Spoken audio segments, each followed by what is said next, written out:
வணக்கம்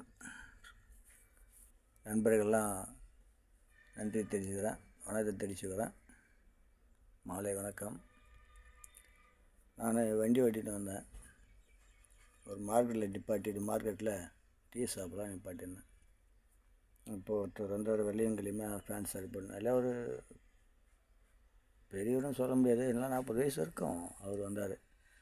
வந்து, தம்பி ரத்தம் என்ன குரூப்பா அப்படின்னாரு. அது கடைக்காரங்களை தான் கேட்கணும் நான் சொன்னேன். என்னப்பா நான் ஒன்று கேட்டால் நீ கடைக்காரங்களை கேட்கணுன்றிய, ஏன் நீ ஹாஸ்பிட்டலுக்கு போய் செக் பண்ணலையா, உனக்கு தெரியாதா அப்படின்னு.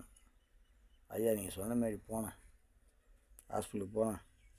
அவங்க போய் செக் பண்ணி ஆகலாம்னு சொல்லி போகும்போது அவங்களும் டாக்டர் ரொம்ப நாய் தவிச்சிங்க மூச்சின்னு இருந்தாங்க. நான் என்ன மேடம் ஆச்சு, என்ன ஆச்சு, ஏன் லேட் ஆகுது, குரூப் ரத்தம் கேட்டுன்னு உடனே கொடுப்பீங்க, நான் இவ்வளோ லேட் ஆகுதுன்னு கேட்டேன். அதுக்கு ஒரு 5 நிமிஷம் வெயிட் பண்ணும்போது நான் 5 நிமிஷம் வெயிட் பண்ணேன். அப்படி இருக்கும்போது மணி 12:30 ஆகிப்போச்சு.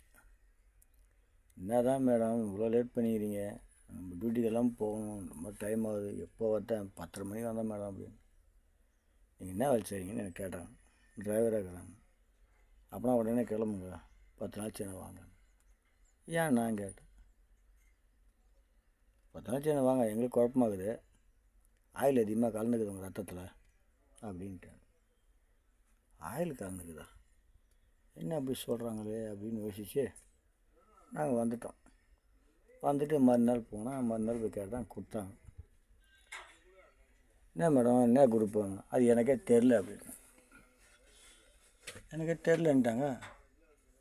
நான் முன்னாடி இந்த மாதிரி சொல்லிட்டாங்களே, எனக்கு ஒரே பயமாக போச்சு, ஒரே டென்ஷன், ஒரே குழப்பம், டாக்டராலே சொல்ல முடியல அப்படின்னு. என்ன காரணமாக இருக்கும், நீங்கள் வண்டி ஓட்டுறீங்கன்னாங்க ஆமாண்ணா, டிரைவரானாங்க ஆமாண்ணா, அப்போனா உங்களுக்கு லேட்டாக தான் ரத்தத்தை கிளியர் பண்ணி சொல்ல முடியும் என்ன குரூப்புன்னு அப்படின்னாங்க. இது நீங்கள் சொல்லுங்கள் ஐயா, நான் டாக்டர்கிட்ட கேட்கறதா கடைக்காரர்கிட்ட கேட்கறதா, ஏன் அந்த வார்த்தை சொல்கிறவங்கிட்டன்னா சிக்கன் ரைஸுன்றான், பிபி ரைஸுன்றான், கவாப்புன்றான், வறுத்த மீனுன்றான், பொரிச்ச மீனுன்றான், அவிச்ச முட்டைன்றான், ப்ரே பண்ண முட்டைன்றான், ஆப் ஆயிலுன்றான், கலைக்குன்றான், ஆம்லேட்டுன்றான், அது புல்பாயிலுன்றான். பாருங்கள், புல்பாயில் இந்தமாரி ஆயிலாக உடம்புல ஏறி எங்களுக்கே தெரியல, எங்கள் ரத்தம் என்ன குரூப்புன்னு தெரியல. இந்த மாதிரி நிலைமையில் இருக்கிறோம். பார்த்து நீங்களாவது பெரிய மனுச்சு பண்ணி கண்டுபிடிங்க ஐயா. ஐயா சார், என்ன மயக்கம், ஐயோ மயக்கம் போட்டு வந்துட்டாரா, இவங்க தூக்குங்க, தூக்குங்க, விட தூக்குங்க, இவர் தூக்குங்க, மயக்கம் போட்டு வந்துட்டார்.